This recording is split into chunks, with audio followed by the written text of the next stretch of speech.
Կարևոր էր այն առումով, որ մի կողմից այդ հռչակագրում 4-րդ կետում 5-րդ սկզբունքը վերաբերում էր ինքնորոշման իրավունքին, այդ 5-րդ սկզբունքի 4-րդ կետում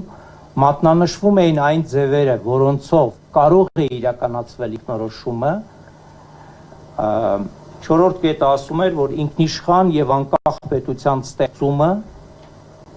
անկախ պետությանը ազատորեն միավորումը կամ դրա հետ ինտեգրումը, կամ ժողովրդի կողմից ցանկացած այլ քաղաքական կարգավիճակի ազատորեն հաստատումը հանդիսանում են ժողովրդի ինքնորոշման իրավունքի իրացման եղանակներ։ Այսինքն հռչակագիրը տալիս էր ըստ էության այն հնարավորությունները, որոնք ընձեռում է ինքնորոշման իրավունքը։ Բայց առաջին այդ ձևը, անջատումը, այսինքն անկախ պետության ստեղծումը, այնուամենայնիվ որոշակի սահմանափակումների է ենթակա։ Եվ այդ սահմանափակումները ընդգրկված են նույն սկզբունքի 7-րդ կետում, որը բավականին բարդ ձևակերպում ունի, բավականին վիճելի է միջազգային իրավական դոկտրինայում, բայց կարելի է հստակ առանձնացնել այդ ձևակերպման երկու հարաբերություններ, երկու ասպեկտներ։ Ես սկզբից կարդամ, թե ինչի մասին է խոսքը 7-րդ կետում։ Վերոհիշյալ պարբերություններում ոչ մի բան չպետք է մեկնաբանվի, որպես լիազորող կամ խրախուսող որևէ գործողություն, որը կարող է հանգեցնել ինքնիշխան եւ անկախ պետությունների մասնատման կամ տարածքային ամբողջականության կամ քաղաքական միասնության մասնակի կամ ամբողջական խախտման, որոնք գործում են, որոնքը վերաբերում է պետություններին, այսինքն այն պետություններին, որոնք գործում են ժողովուրդների իրավահավասարության եւ ինքնորոշման սկզբունքի պահպանմամբ եւ արդյունքում ունեն կառավարություններ, որոնք ներկայացնում են տվյալ տարածքին պատկանող ամբողջ ժողովրդին առանց ռասայի, դավանանքի կամ գույնի տարբերակման։ Այս խրթին ձևակերպումը մի կողմից մեկնաբանվում է որպես արգելք անջատմանը այն պետությունների պարագայում, որոնք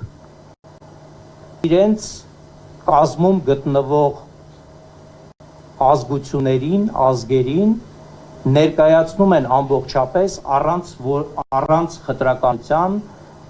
կապված ռասայի, դավանանքի կամ գույնի հետ։ Եվ այս դրույթը միջազգային իրավական դոկտրինայում շատերը նաև բերում են որպես փաստարկ անջատման դեմ եւ այդ առումով կարևոր է սակայն ընդգծել, որ ձևակերպումից տրամաբանորեն ակոնտրարիո փաստարկով բխում է, որ այն պետությունները, որոնք չեն ապահովում իրենց ժողովուրդների ներկայացվածությունը առանց խտրականության, այդ պետություններում բնակվող ժողովուրդները իրավունք ունեն անջատվելու։ Սա այսպես կոչված remedial secession-ի դոկտրինան է, որը ցավոք սրտի դեռևս մնում է միայն դոկտրինալ մակարդակում, չի ձևավորվել որպես սովորութային միջազգային իրավունք, առավել ևս ոչ որպես իմպերատիվ միջազգային իրավունք, բայց դոկտրինալ մակարդակում չափազանց լայն տարածում է գտել եւ կարելի է ասել, որ ինքնորոշման վերաբերյալ միջազգային իրավական գրականությունում գրեթե դոմինանտ դեր արդեն ստանձնել remedial secession-ի տեսությունը։ Այսինքն այն պետությունները, որոնք չեն հարգում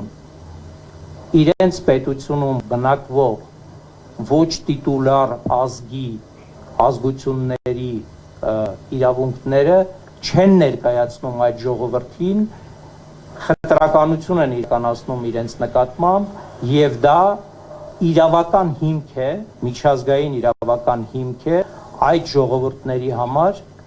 անջատվելու տվյալ պետությունից։ Իդեպ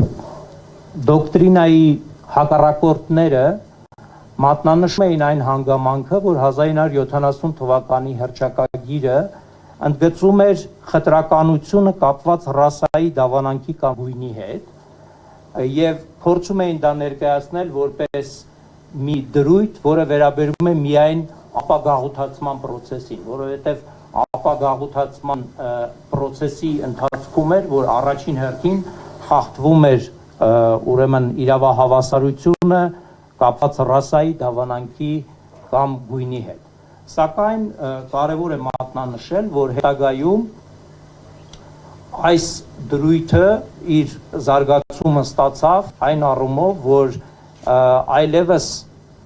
ՄԱԿ-ի մի շարք փաստաթղթերում եւ առաջին հերթին 1993 թվականին ՄԱԿ-ի կողմից մարդու իրավունքների վերաբերյալ համաշխարհային կոնֆերանսում ընդունված հռչակագրում այս նույն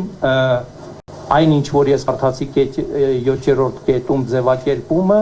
վերջում արդեն վերաբերում էր ոչ թե նրան, որ տարբերակումը վերաբերում է ռասային դավանանքին կամ գույնին, այլ Վիեննայի դեկլարացիայում խոսքը գնում էր այն մասին, որ տարբերակումը առանց որևէ տարբերակման պետք է պետությունը ներկայացնի իր տարածքում ապրող ժողովուրդների իրավունքները։ Այսինքն քայլ կատարվեց դեպի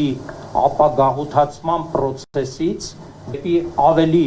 ընդգրկուն համընդհանուր ճանաչմանը այն բանի, որ բոլոր այն պետությունները, որոնք չեն երաշխավորում իրենց պետության տարածքում բնակվող ազգերի, ազգությունների, ժողովուրդների իրավունքները,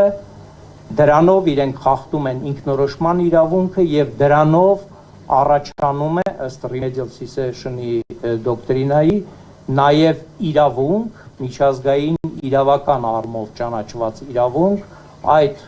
ժողովուրդների կողմից անջատվելու տվյալ պետությունից։ Պետք է մենք հստակ նաև տարբերակենք հետևյալը, որ կա անջատման իրավունք remedial cessation-ի լույսի ներքո եւ կա անջատում։ Անջատումը կարող է մի պետության կազմից տեղի ունենալ նաև ոչ ինքնորոշման իրավունքի հիման վրա, պատերազմների արդյունքում եւ այլն, ինչպես պատմության ընթացքում եղել է, կարող է լինել նաև խաղաղ ճանապարհով ռեֆերենդում անցկացնելու ճանապարհով, չնայած տվյալ պետությունը հարգում է իր ազգային փոքրամասնությունների իրավունքները։ Եվ նման խնդիր առաջացել էր սկզբում Քվեբեկում, Կանադայում, հետո գիտեք, որ նման խնդիրներ առաջացել են Մեծ Բրիտանիայում, Շոտլանդիայի հետ կապված, Իսպանիայում, Կատալոնիայի, Բասկերի երկրի եւ այլն, եւ այստեղ շատ կարեւոր է նաեւ այն վճիռ, որը կայացրել է կամ էլի reference-ը, advisory opinion-ը, խորհրդատվական կարծիքը, որը տվել է Կանադայի Գերագույն դատարանը 1998 թվականին, որտեղ մատնանշվել է, որ եթե տվյալ ժողովուրդը դուրս է գալիս, այսպես ասենք, շակերտների մեջ ժողովրդավարական պետության կազմից, դա կարող է հանգեցնել նրան, որ այլ պետություններ ճանաչեն անջատված պետությանը եւ հետեւաբար հնարավոր է, որ անջատումը տեղի ունենա նաեւ ոչ remedial cessation-ի կոնտեքստում։ Ղարաբաղի պարագայում, Լեռնային Հանրապետության, Արցախի Հանրապետության պարագայում, ինչպես ես արդեն ասացի, անջատումը իրականացվել է սովետական եւ միջազգային իրավունքին համապատասխան, կարծում եմ ավելորդ է այստեղ բերել այն փաստարկները ցույց տալու համար, որ remedial cessation-ի բոլոր նախադրյալները, խտրականությունը եւ շատ ավելի հեռու գնացող վայրագությունները հայ ժողովրդի, հայ բնակչության նկատմամբ Արցախում տեղի են ունեցել եւ միջազգային իրավունքի տեսանկյունից հասկանալի է նաեւ, որ մենք պետք է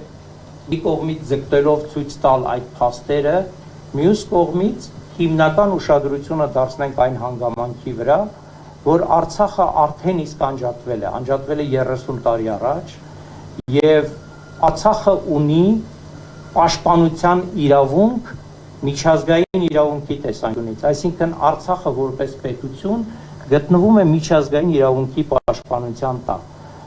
Ուժի չկիրառման սկզբունքը, ուժի կիրառման արգելքը, որը համարագրված է ՄԱԿ-ի կանոնադրության 2-րդ հոդվածում, 4-րդ մասում,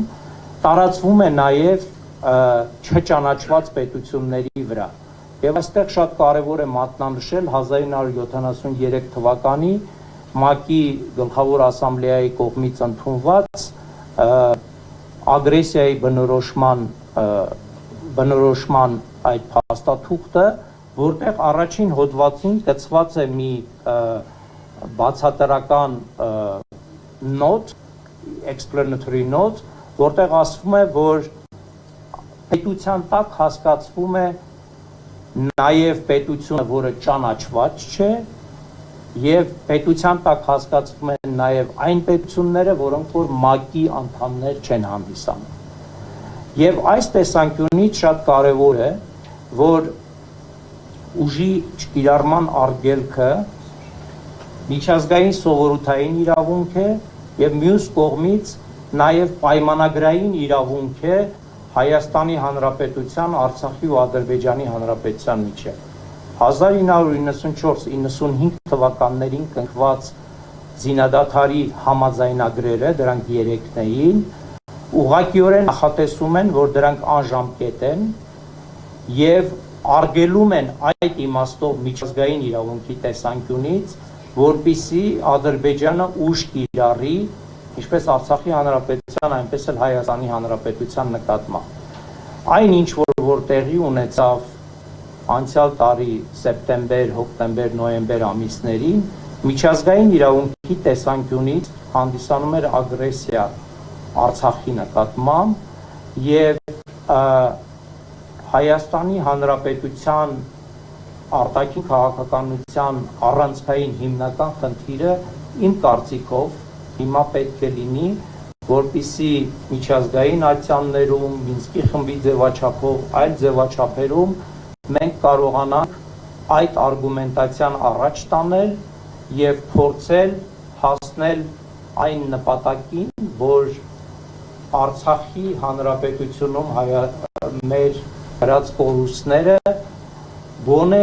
միջազգային իրավական առումով դատապարտման ենթարկվեն եւ խնդիր դրվի